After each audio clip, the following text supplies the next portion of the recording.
They had treatments to make themselves feel good. Instead, they walked away scarred and broken.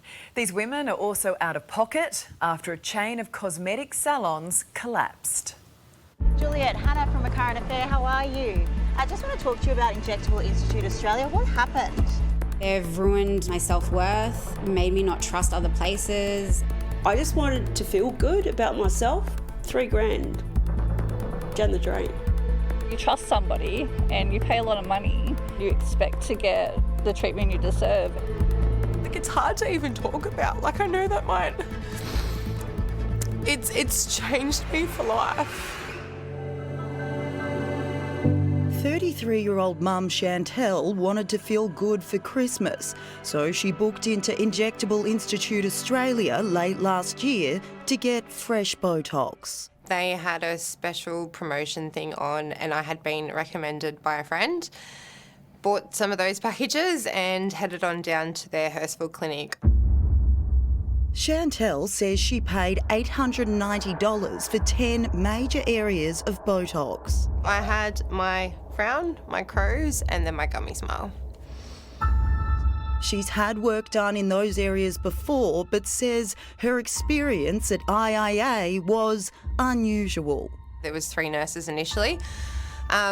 Was told by the head nurse, Therese, that they were in training and they were just being shown the way that they inject. The thing that scared me the most is when Therese had actually said to the nurse first injecting me, "Don't hold the needle like that, you need to hold it this way," and that was it. That was when I started getting into a real panic. I was drinking out of a straw and it was just dribbling all down my face. It was the most, oh God. It was traumatising. Chantelle's face was paralysed, and this is how she looked. I thought I was going to be left that way. Not only was I struggling to eat, but anything I put into my mouth just tasted like I was eating metal. Scared it could be permanent, Chantelle contacted IIA. Told them, do I go to the hospital? What do they do? And they told me, don't go to hospital. We'll have a nurse contact you. You'll need to wait 2 weeks for the product to fully kick in. And I was like, I'm not waiting 2 weeks for you to address this. This is serious.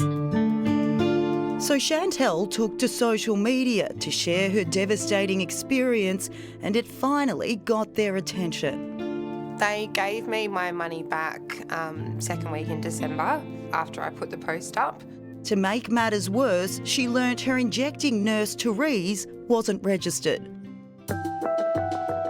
Tash went to Injectable Institute Australia for Botox and filler in her lips, but that didn't go to plan either. They had stuffed my lips up 4 times. They needed to remove the filler on 4 occasions within 6 months, and every time they were meant to fix the filler, I couldn't feel my lips for nearly 4 weeks and I was in a lot of pain. She says she's still waiting for her money back. They also owe me $2,500. 57-year-old Tina says she got sucked in by specials the company advertised on social media, offering discounted injectables if she bought in bulk.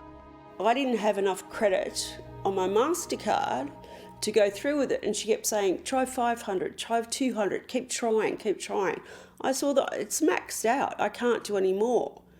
And she said, well, we've given you a special package. Tina got Botox and her lips done, but wasn't happy with her results. They injected me. My mouth was severely, and around here, bruised. Tina says she still has about $1,200 in credit with the company that she'd like back. That's a lot of money for me, a hell of a lot of money. Natalie is also out of pocket. The last package I purchased was $2,000 worth, which was something like 4 mils and a ridiculous amount of Botox. $2,000 could actually mean quite a lot. I'm a special needs parent as well. Injectable Institute Australia had 16 clinics across New South Wales and had been operating since 2015. But in February, all clinics closed their doors.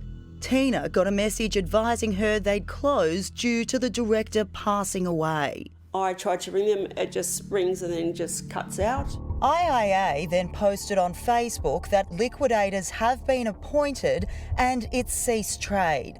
Manager Juliet Young gave us the cold shoulder when we tried to find out why. Oh, Juliet, Hannah from A Current Affair, how are you? I just want to talk to you about Injectable Institute Australia. What happened?